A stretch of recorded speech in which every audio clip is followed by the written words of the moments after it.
The image that you see now was provided by that owner, and he warned us that this thing, I believe that it's just a hermit or possibly somebody living in the woods, is allegedly out there. The owner, though, strangely thinks that whatever is out there is not a person, and hence he provided this image to us. The good news is that he doesn't think anyone is in the prison, though, because it's locked up and inaccessible. We inquired as to if he would allow us to bring firearms, and he said yes. And so that's why I'm here. What would you guys recommend? I own an AUG and thought that would probably be sufficient. I also have an AR-9, a 9mm, as well as a regular Glock. Whatever I bring will be fitted with a light, and I also have a headlamp, but yeah, what do you guys think? Should I bring more than that? And what do you guys think this actually is?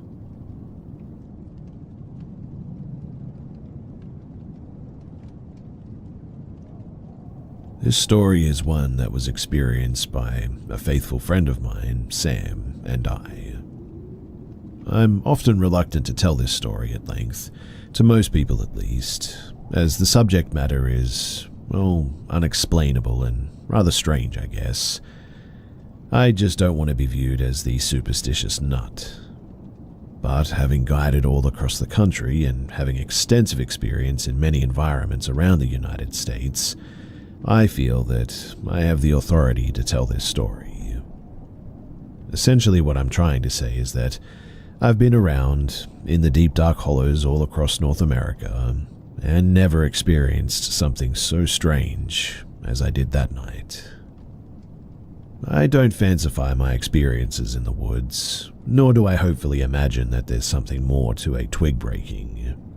As anyone who has spent a good deal of time in the woods knows, there's just no reason to. I mean, eventually you'll experience something daring or fantastic. It's just a matter of time. I am a hunter first and foremost, and to a hunter, there's always an explanation, a reason to the wilderness and her inhabitants. It's how we identify patterns and exploit an animal's rhythm to make successful hunts. As a hunter, you're a sort of woodsman detective, I suppose, piecing together clues to set yourself up for success. And let's just say that this tale is a bit of a cold case. So, it was early summer and I was itching to go camping. I had recently received a new tent and was eager to use it. I called up my good buddy Sam, and we planned out our camping adventure. We considered going up to the Grayson Highlands, or even south into North Carolina. After debating it, we decided that it would be more fun to camp somewhere that we wouldn't run into any other people. Deep in the woods, far from anyone else, where we could do some bushcraft, hoot and holler, and bring a gun without fear of scaring the yuppies camping next to us. Well, while we both lived in the woods, I definitely had access to the most remote stretch of woods between us. So, we loaded up our stuff and began hiking deep into the valley below my childhood home. The hike was almost completely straight down a steep hillside, deep into a hollow that held a small patch of flat land, a floodplain area, and a creek. The small creek that ran gave the area a beautiful ambience, though. Early signs of summer were visible all around us, and the weather was great. We hiked until we felt the need to start gathering firewood before nightfall. Behind us was a steep hillside that rose into the west for miles. In front of us was the creek, and to the left the start of another ridge and hillside that rose high into the east and the north. To our right, the valley that we were in continued to go down a cutting deep valley, and on the other side of the creek, another ridge, separated by a small stream from the ridge to the left. It rose into the west and to the south. These two ridges in front of us ran for miles, and the little valley formed by the small creek split these ridges for a long ways up until it hit the springhead. This is important for later in the story, which is why I'm giving all of these details. Now, after the ride further down the valley, more splits in the ridges are made by these little tributaries. We started building camp, by clearing the brush around and leaves away and constructing a small fire pit. I placed a tarp on the ground to separate my tent from the damp earth that night. Remember this too. The tarp expanded out roughly a foot on each side of my tent. Sam had a hammock that night that he planned to sleep in. I've only ever camped in a hammock once and it did not go great. But I didn't say anything to him, thinking that maybe he would enjoy it. We gathered a hefty load of firewood, consisting of some reasonably dry stuff. It was shaping up to be a really nice camping trip.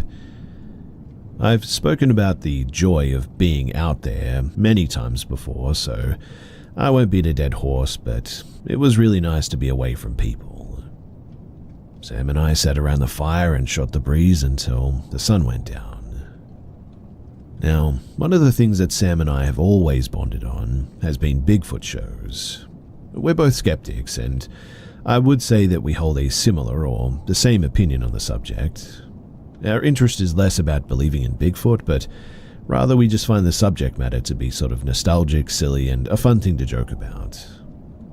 So I brought up the idea to Sam that we begin to hunt Bigfoot.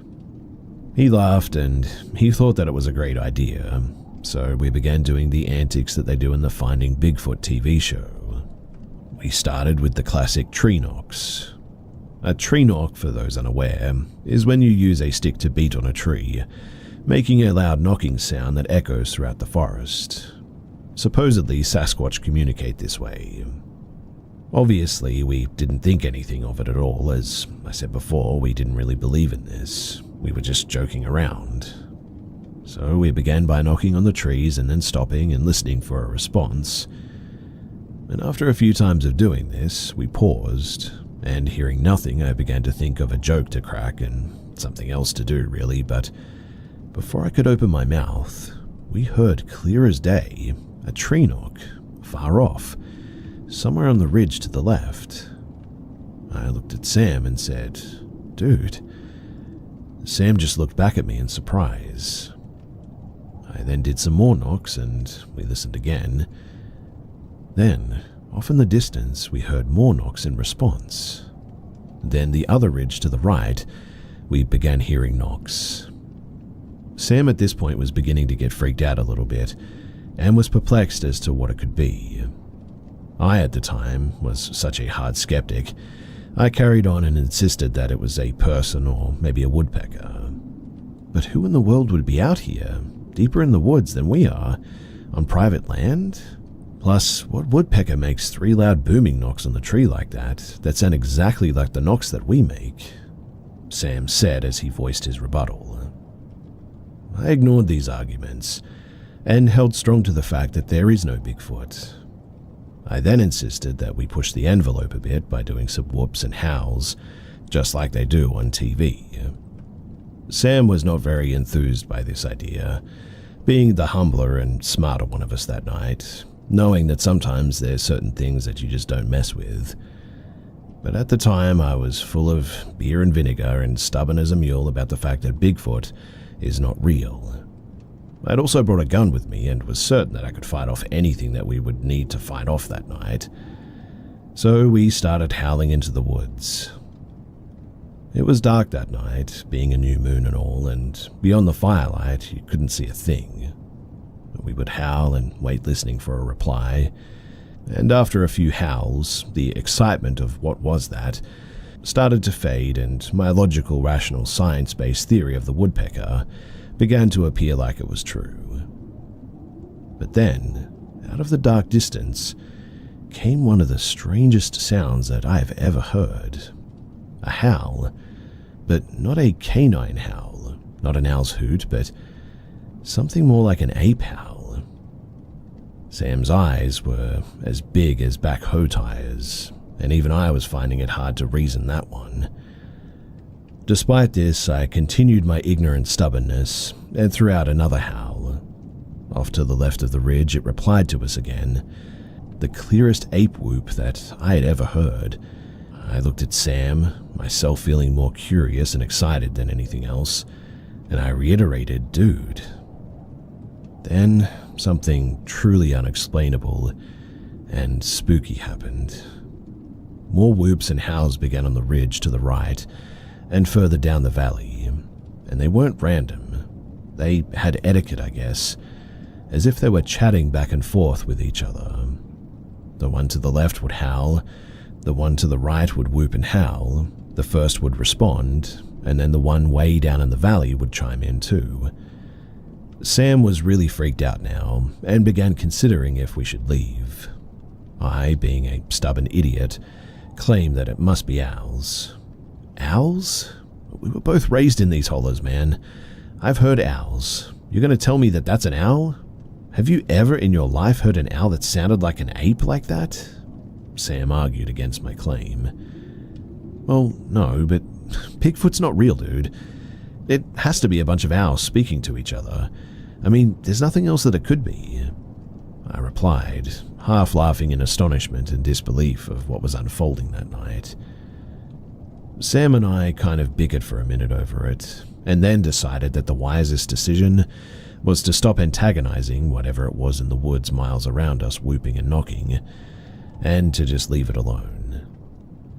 It wasn't too long after that, we decided to go to bed too. I crawled into my tent and Sam into his hammock. We left the fire going that night, and every time the fire died down, the woods just seemed to come to life. Whether it was paranoia or paranormal, something was definitely stirring. All around camp we could hear what sounded like things being thrown and footsteps too. From time to time we would hear another knock or another howl coming from a new position. Sam would leap out of his hammock and chuck loads of wood into the fire and make it as big as possible. He would then lay back down to sleep cautiously. This repeated about 3 more times. Each time the fire died, things got spookier and spookier though. A few times Sam would say, "Did you hear that?" And every time I would just blame it on possums nearing camp, hoping to find food scraps. Well, about the 3rd time, Sam finally ran out of firewood, meaning that this time when the fire died, well, it died for good, leaving us in the dark void of the Appalachian Hollow. I vividly remember too that I had fallen asleep before the fire died, and after it died, there was so much stirring around camp that I actually woke up.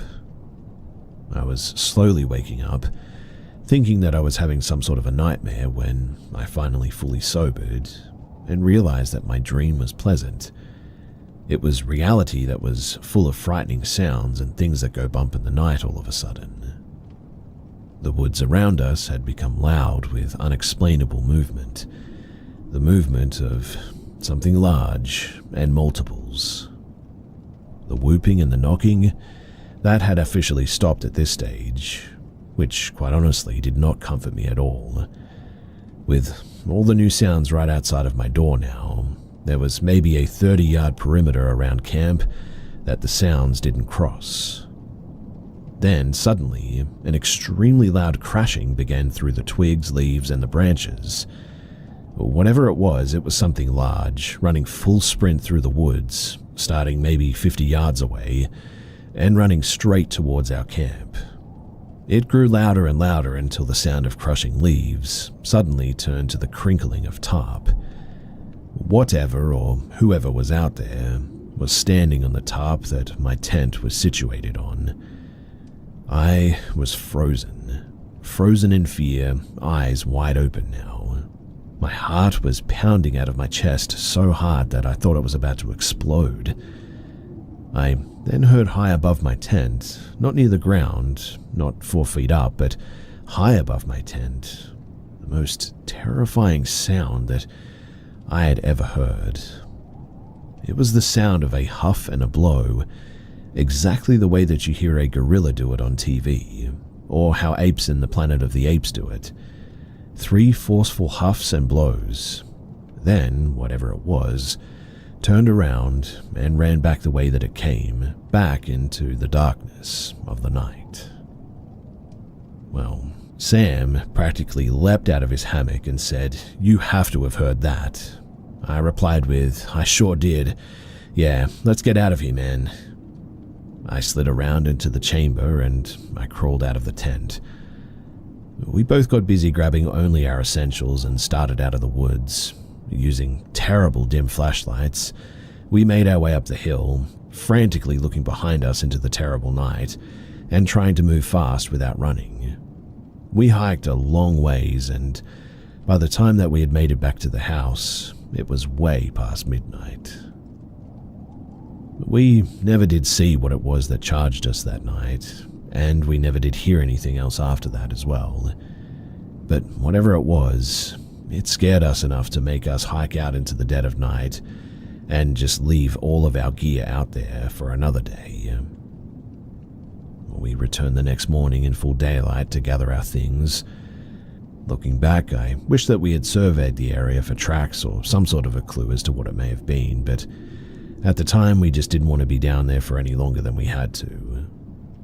Having been some years since this happened, I would go down there now in a heartbeat and not think anything of it. I mean, when I come home these days, I usually feel a sense of ease in the woods. It feels like a weight is lifted off of our shoulders, knowing that there are no cougars or grizzly bears to worry about here, really. For my western outdoors folk, familiar with cougar country that is, hearing this, I don't feel a weight in the woods probably doesn't ring true for you, but my reply would be the question, have you ever noticed that you've been stalked before? Cougars are some of the sneakiest creatures in the animal kingdom, and just because you've never noticed doesn't mean that it hasn't happened. I myself have been stalked. I've written about it elsewhere previously, and it's a feeling that will stick with you and definitely put you on edge in cougar country for a long time afterward. I actually have a colleague who guides western big game in New Mexico who told me a story once that during a hunt, he had a fellow guide spotting for him, and that guide watched a cougar stalk my friend through a grove of trees before giving up. And my friend never even had the slightest idea that he was being stalked. I believe for an avid outdoorsman in cougar country, it's inevitable, and so you just sort of have to get used to it. And as far as grizzly country, it's a similar feeling but a little bit different. Most ill bear encounters happen because you surprise the bear in the thick of the woods. I have many friends from my time in Alaska who would share stories of being charged by monster grizzlies from just out of nowhere. Like, they're just hiking along and then 800 pounds of death is blasting straight towards them all of a sudden. And the consensus is the same amongst them. If you spend enough time out there, it's going to happen eventually. I, luckily, was never charged during my time in Alaska. I avoided known bear hangouts, but the few times that I spent time in bear country, I always had this sort of jack-in-the-box anxiety, just waiting for it to happen. What's funny, though, is that despite that weight being lifted initially, an old feeling always returns. I know that it's not some sort of psychological thing having to do with that patch of the woods specifically, because I feel it in most places in Appalachia. It's a feeling of being watched, a feeling that something is there, and a feeling of dread. And it amplifies every time you hear some strange crashing in the woods or a sound that you just cannot explain. Most of the times I've experienced this, I've had a gun with me, thankfully, and I think to myself, come on, man, you're the worst thing out here. What's there to worry about? And yet, I can just never shake that anxiety. My brother, though, without even having heard this story, reluctantly asked me over the phone one day, "Don't think that I'm crazy, but have you ever felt creeped out in the woods below the house? I don't know what it is, but every time that I go down there, I feel like I'm being watched and I get filled with dread." Hearing him say that genuinely sent shivers down my spine, simply because I always dismiss this feeling. I mean, I've swept this story under the rug for years, telling myself that it must have just been a bear encounter or something. But to hear my brother, who is a Marine, tell me that, certified to me that I was not simply being a coward. I've only ever felt this in two regions of the country as well, Appalachia and the redwood forests of Northern California. Now, some of you may be listening to this thinking that I'm just a nutjob Bigfoot believer. I've been reluctant to share this story for that reason, in fact. But I want to end this by saying that, genuinely, I have no idea what it was that made those calls that night. I also have no idea what it was that busted into our camp. I mean, I never did lay eyes on anything, and I just don't know what it was. But I want to reiterate that the story, it's true. It's verbatim to how it happened, or as best as I can recall it anyway, without any embellishment. I have no idea what it was, and you can make your own decision as to what you think it might be. But being an experienced woodsman, never, ever have I experienced anything like that since. And every single explanation that I've ever come up with just really doesn't add up. Those were the events that transpired that night, and I guess I'll let all of you guys make of it what you will.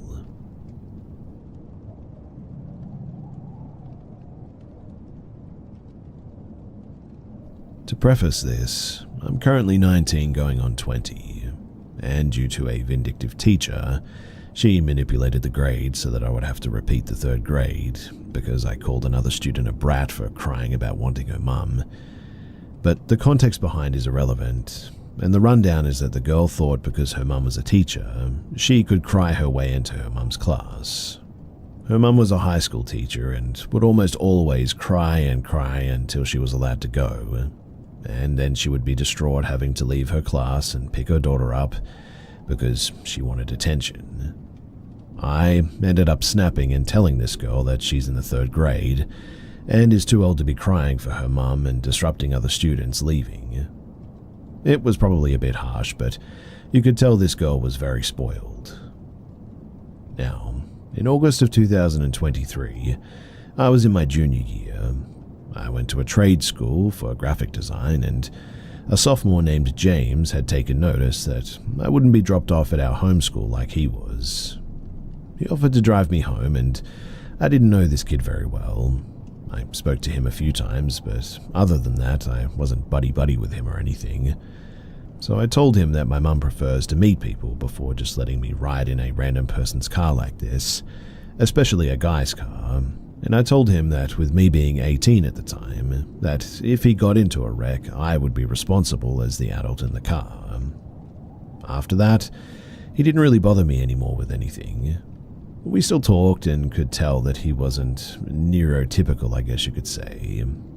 It wasn't until my senior year that things definitely got creepy.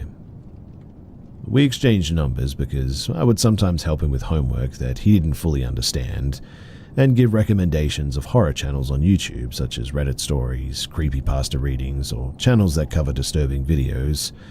And within about a month, he actually found my home address. Mind you, I never told him where I lived, and he got dropped off way earlier than me. The way that the homeschool worked was that all students on the west side would go to the singular middle school and high school, while students from the east side, they would go to another high school. I never told this kid where I lived, let alone a rough area. But it was at about this point that I started documenting everything, no matter how big or small. The next following months, if I would fall asleep on the bus, he would always tap my headphones, snap them on my ears, kick my legs, shake me, or call my phone just so that I would talk to him. In April, he asked me to go to prom with him, and I tried to tell him multiple times that I just wasn't interested. And he tried to manipulate me, to which I just lied to him and told him that I had a family event that day anyway. After that, I said something to the principal of him harassing and sort of shaming people to go to prom with him, and he gave the most insincere apology ever. He worded it like he was forced to apologize. I get a phone call the next day of him asking if my sister drove a red car and worked at a coffee house. I quickly told him no and blocked his number.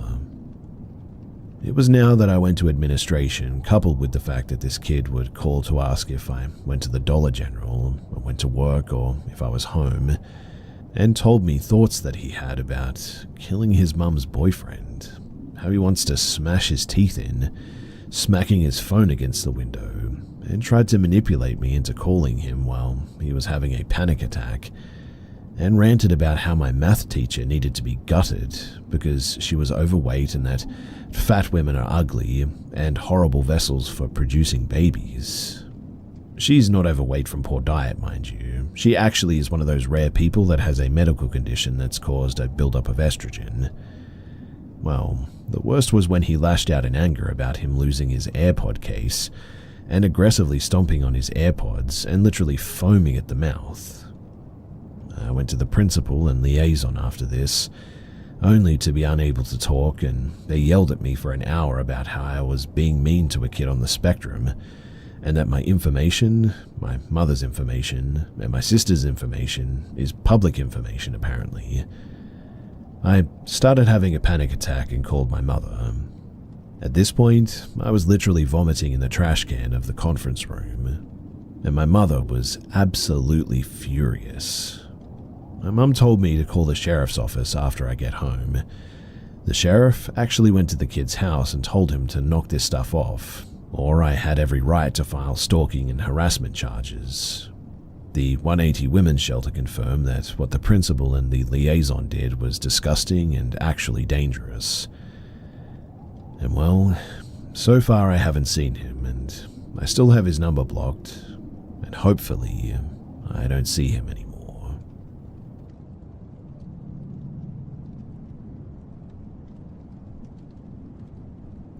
When I was in my early 20s, I drove down to Tucson, Arizona from Colorado to spend the weekend with my best friend and his girlfriend. Him and I had one of those nights set aside for him and I to camp in the desert for the night, something that we had both done countless times already throughout our lives, so we were pretty excited about it. The region we planned on camping in was due south of Tucson, but still well north of the US-Mexican border. Now, cut ahead to us arriving at the site in broad daylight, having a great time enjoying the areas and views and all that. We had set up camp for the night and sit out in foldable chairs, watching the amazing stars overhead before we eventually pass out. The road that we were parked off of had two directions, and was a narrow dirt road, either from Tucson towards Mexico or vice versa.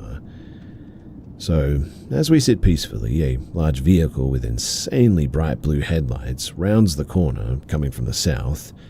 Even from hundreds of feet away, they absolutely blinded us with those headlights. And instead of continuing down the road, they seemed to have noticed our tents and pulled off towards us. As they got closer, we could tell that this wasn't a Border Patrol truck.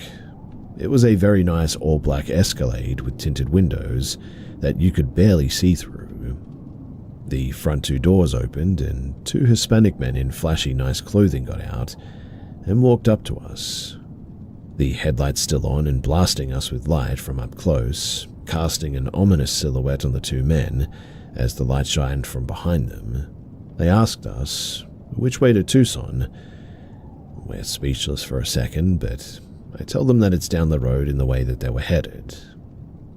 They stared at me hard in the eyes for several moments until I was probably visibly rattled.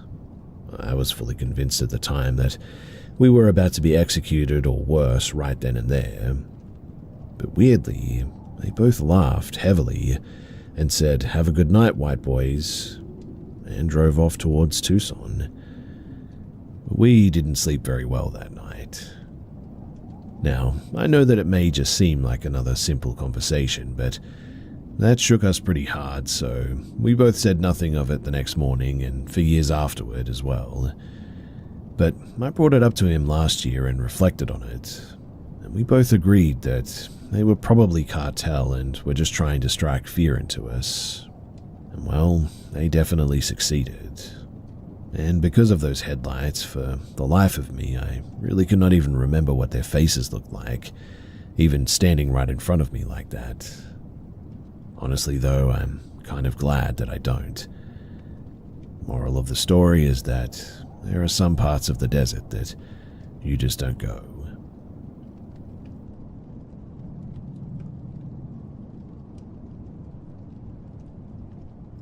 This happened about 4 years ago. in a small town in WA.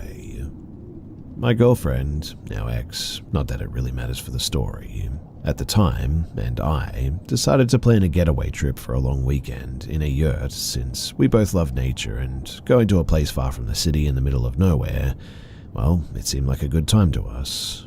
And it really was a great time too. The thing that struck me most about staying in that yurt, though, was just how dark and quiet it was at nighttime in the middle of the night. When you're not used to the wilderness like this, it's pretty striking how silent things can be and just how dark the outside is when there's no light pollution involved. The outhouse where we had to go to the bathroom for was also about 75 yards away from the yurt, and you had to take a flashlight with you in order to navigate the darkness. The first night that we were there as well, nature called and I went outside to find the bathroom. I shined the flashlight that cut through the darkness like a lightsaber around and spotted eyeshine. It was nothing more than a good-sized female deer, but I would have had no idea that she was there if I didn't see the eyes via the flashlight. The actual encounter, though, happened our last night there at maybe around 11 p.m. at night. We were playing cards inside the yurt by the fire when, out of nowhere, we heard this huge crash or bang on the side of the yurt, almost as if something threw itself on the side of it, or was running and didn't see it there until it was too late kind of thing. Obviously startled, we wanted to see what made such a sound. We were in the middle of nowhere, obviously, but we were still on a property and not very deep into the woods for it to have been a bear or a mountain lion. At least, I thought so. What happens next, though, is, well, pretty hard to explain, but I threw the door open and shined my flashlight like I did the night prior when I saw the deer. And I saw something in the same spot, but it was different. It had no eyeshine, and I only saw it for a moment, but it looked like it was white or grey, and it had a slender build to it. What creeped me out was the way that it moved, though. It seemed to sort of crouch down while looking in my direction, slinking away out of frame like a big cat or a monkey might move out of the way. And then I never saw anything after that. Obviously, I did not want to investigate because I was terrified that it might have been a cougar or something to that effect, and I'm not trying to die in front of my girlfriend, even if she left me not long after this, but that aside, whatever I saw was unlike anything I had ever seen. Also, I never really made out a face, which was weird. I read on a post on this sub somewhere earlier today that someone had a Bigfoot encounter of it crawling across the ground, and for whatever reason it made me remember this encounter, and honestly it sort of sent shivers down my spine. I'm not saying that it was Bigfoot. Heck, it could have been something normal. I mean, I did only see it for maybe a few seconds at most, but I've just never really seen anything move like that in real life, or even in a movie or a TV show or anywhere. It was strange, and, well, I'm sorry for rambling, but I guess I'm wondering if anyone has had a similar encounter, or at least has an explanation for what the heck I could have seen that night.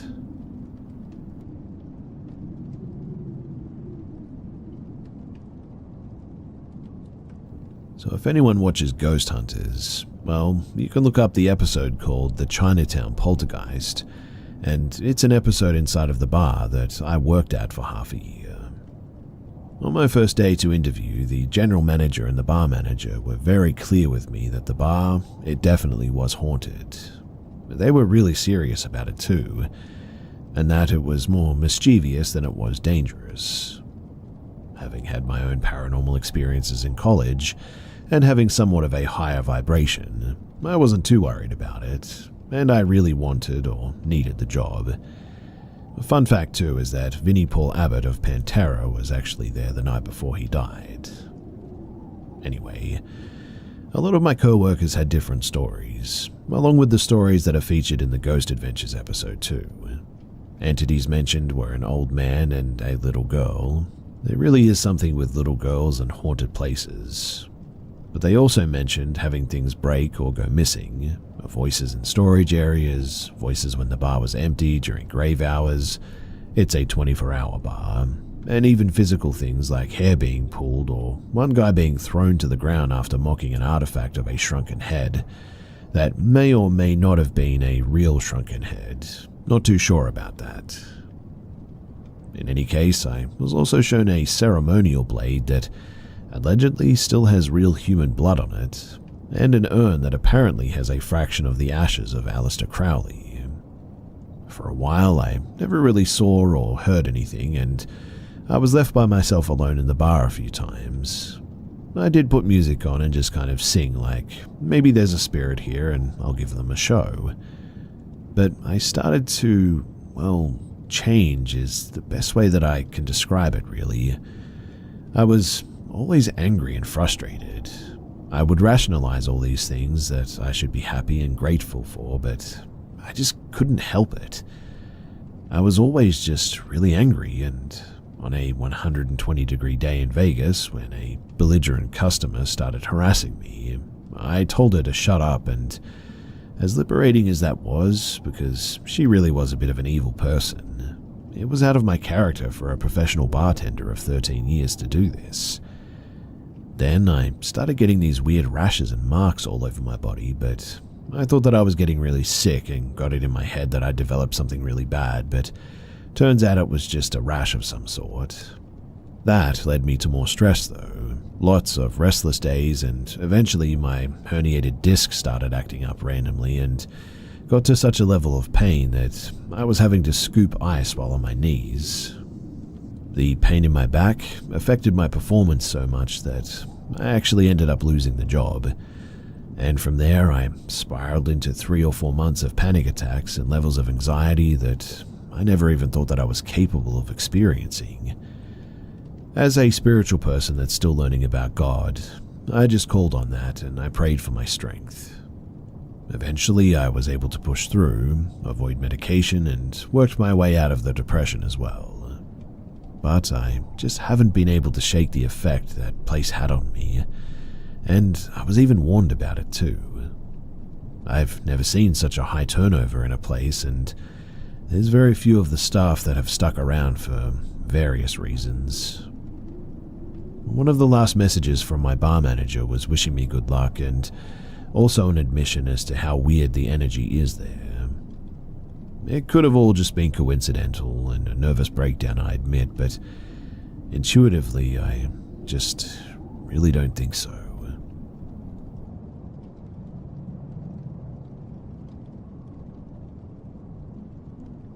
So I recently had something particularly weird happen to me that's left me pretty icked out, and I'm curious if anyone here has ever had an experience or something similar to this, or has any thoughts on what they think that this could have been. So, a bit of context.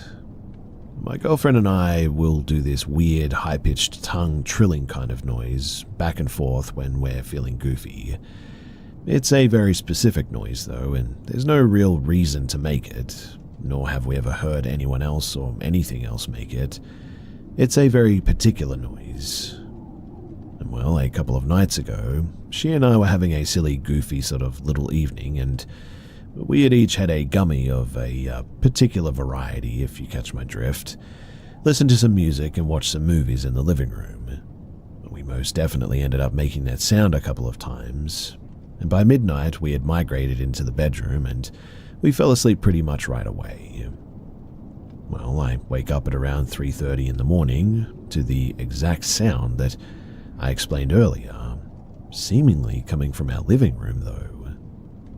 At first, I figured that it must have just been a nightmare, but then I look over and my girlfriend is sitting bolt upright too. We sort of look at each other for a second, and then she just starts calling out for our cat, apparently thinking that it might have been her meowing or something, but said cat ended up being asleep right next to the bed. This freaked me out pretty bad, and I quickly got up and cleared the apartment to make sure that there wasn't another person inside with us, but I can assure you that there wasn't. I've tried to explain this mundanely, but I'm having a really hard time believing any of my explanations. We live in an old, very solid apartment building and only have 2 connecting neighbors. The walls between us are very thick and we typically only hear the upstairs neighbors on occasion, and even then, rarely their voices. I mean, the exterior walls here are so thick that it can easily start thunderstorming and you won't even hear it. The noises that we heard, though, weren't even particularly loud or anything, but it was very, very clear, not muffled as if through a wall or anything like that. Any theories I've had about nightmares or residual effects from the aforementioned gummy have been neutralized by the fact that we both heard it and both woke up, especially since she's a pretty heavy sleeper as well. So, any thoughts or experiences would be very much appreciated right now. We don't feel unsafe or anything, but we definitely feel particularly creeped out by this. We're both pretty spiritually active people and have had some experiences that we've been unable to explain, but neither of us have ever had something like this happen before.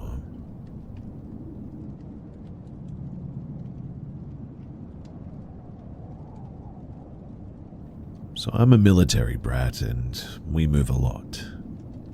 When I was 10 years old, we moved to a new house. The house was just built at least 2 years before we moved in, so we didn't think too much of it. Honestly, the place looked pretty nice and modern. I got the room that was kind of furthest away from all the other rooms, but I thought that this was a score since it had its own bathroom and I could be as loud as I wanted to. No one could really hear me. The first year living in that house was pretty good as well, until I was in the 6th grade.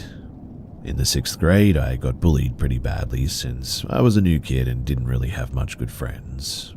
It went on until the end of the school year as well. Now, that summer I started seeing things inside of my closet. It's like I would leave the house to go out and I would close my closet door, but when I'd come back it would always be open. I was too lazy to shut it again, so then later that night I'd turn towards it, and I swear that I could see a face in my closet. It was a shadowy figure just sort of looking at me. I told my parents about this and they told me that it was probably one of my stuffed animals.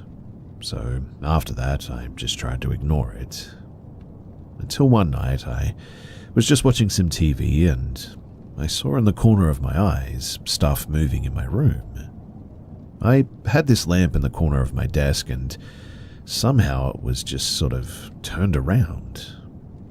Next to that, 3 of my drawers were opened, and so I thought to myself, that's strange. The next day, I told my mum about it, and after that, well, it all just went to hell. So I told my mum about it, and she let me sleep in her room since I was young and scared. The next morning, we went into my room, and it just felt cold and empty. Like all the light had been sucked out of there. I come from a Catholic family too, and when stuff like this happens, we call a priest immediately. So we called a priest, and he said that he'll come down within 3 to 5 days. And those 3 to 5 days were absolutely crazy. Like at night, we'd hear scratches on the wall, doorknobs moving, screaming coming from the hallway leading to my room, the light turning off and on. Once, the television even turned off and on. The day that the priest got there, we did an exorcism for the house, and he basically put some salt, holy water, and oil into a bowl and started praying. But when he did this, it felt like the whole place was just sort of like shaking almost, vibrating.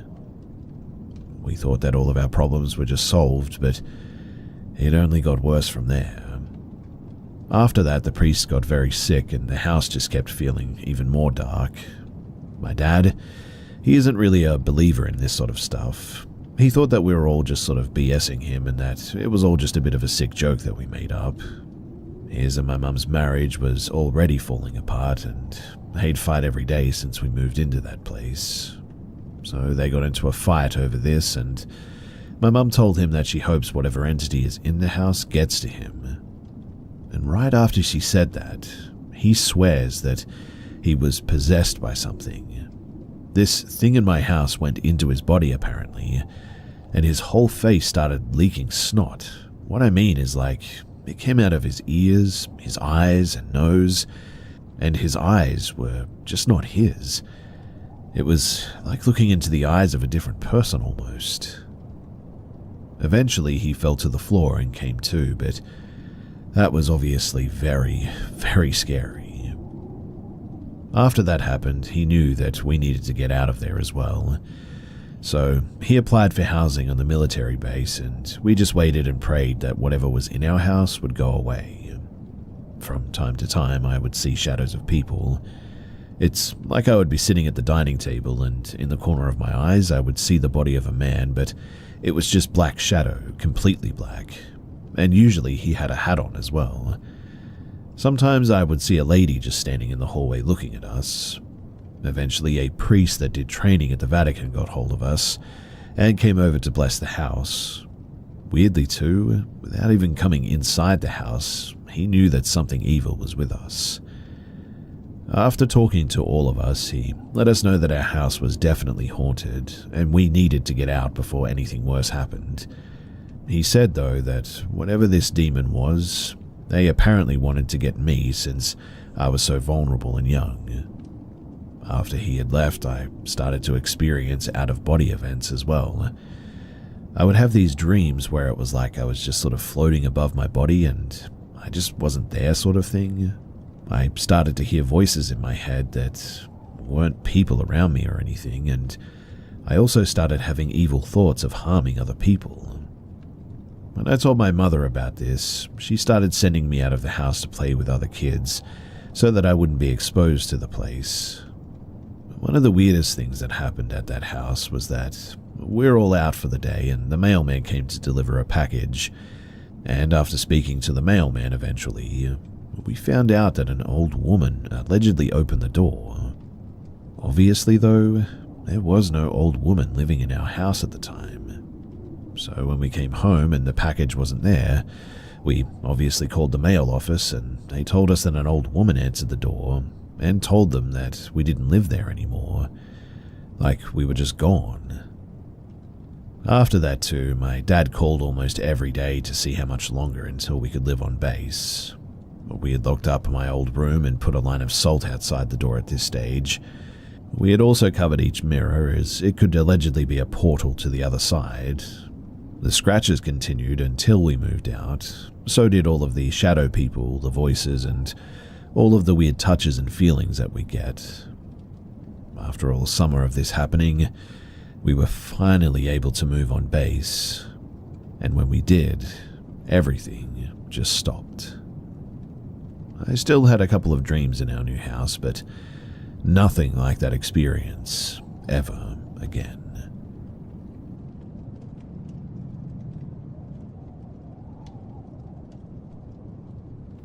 Dayton, Ohio, between the years of 1997 and 2007, and also 2020. I was 8 when we moved into this old country house on 89 acres of land, and I lived there for about 10 years. Previously, we lived in a ranch-style home in a neighborhood. I've returned several times, never alone, because it's my home, but also never alone because, well, that's just dumb. Allow me to explain. When we first moved in, my brother and sister would notice red eyes peering through windows. Not low either, but quite high up, always looking down. This happened weekly as well, almost nightly, those eyes. We developed a fear of windows because of this, but nevertheless we tried to make what we could out of living there. I mean, something was just looking into the house and we really didn't know what it was. And to be honest, we hadn't experienced anything else, so eventually we ventured into the woods to try and figure out what it was. We played in the creeks, but would never go out at night. Time moved on, Mum and Dad divorced, and we left briefly, only to return back with my dad and his new wife. I was the only child living in the house. My siblings lived with my mum and my step-siblings with their dad. It wouldn't be long as well, and I would hear weird things in that house. Footsteps walking across upstairs, coming down the stairs, opening the door, and no one there. My dad, an absolute twit, didn't care for curtains, so I eventually put up blankets on all of my bedroom windows. I always, and I mean always, felt like I was being watched. I was also lucky enough to have a deadbolt on my bedroom door, which I utilized every single night. Now, I never put too much thought into it, but all the doors did, and even the front door had 6 locks on it. All of them had locks. I never thought them any good because, the door was mostly glass window anyway. And those locks really wouldn't stop much, but still, why were they there and why were there so many? Bear with me here because I'm getting to the juicy bit soon. So one Saturday night, it's just me and my brother and stepbrother. We're watching some recap of WWE and I'm playing Free Cell on the computer in the dining room next to an open window. I know, open window, right? You just said windows were bad. It was summer and I was 15 and we lacked AC and I felt comfortable and safe with my brother there. Anyway, whistling. I hear whistling outside. It's midnight, so who the heck is outside whistling? It must be my dad, I thought.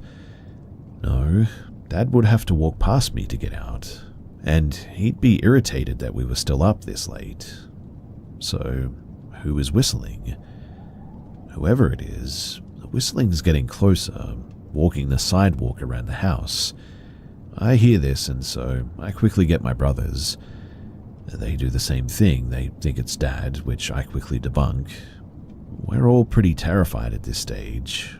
I hurry us to my room so that we could see what it might be.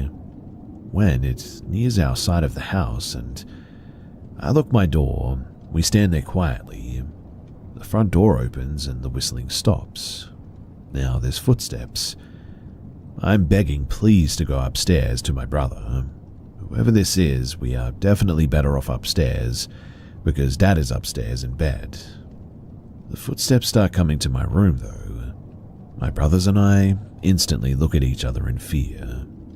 Their eyes began to well up and my stepbrother started to cry quietly.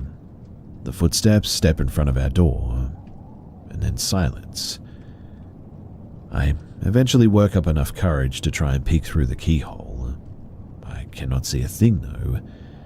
I can sort of see into the hall, but whatever is on the other side, it's out of view. So I get on my belly to look under the door, and that was when I see shoes. I don't remember shoes being there when we came in, but I also don't remember paying attention to that detail, so I'm not sure if these are shoes from somebody standing there or if they've just been left there by one of us. So I whisper to my brothers, "Where are your shoes?" One points across my room, the other to his feet. I wore boots exclusively, so they definitely weren't mine. So that means that there must be an intruder, and that they're right outside of my door now. I'm not going out without a fight, so I conjure a quick plan, one that involved my swords, yes, swords, and me going out of the door first in a charge. We count to 3 and my brother swings the door open, I charge, and that's when we realize that there's nothing there, no one. There were no footsteps that indicated they left. The front door was closed and didn't seem to have been opened, indicating that anybody had left.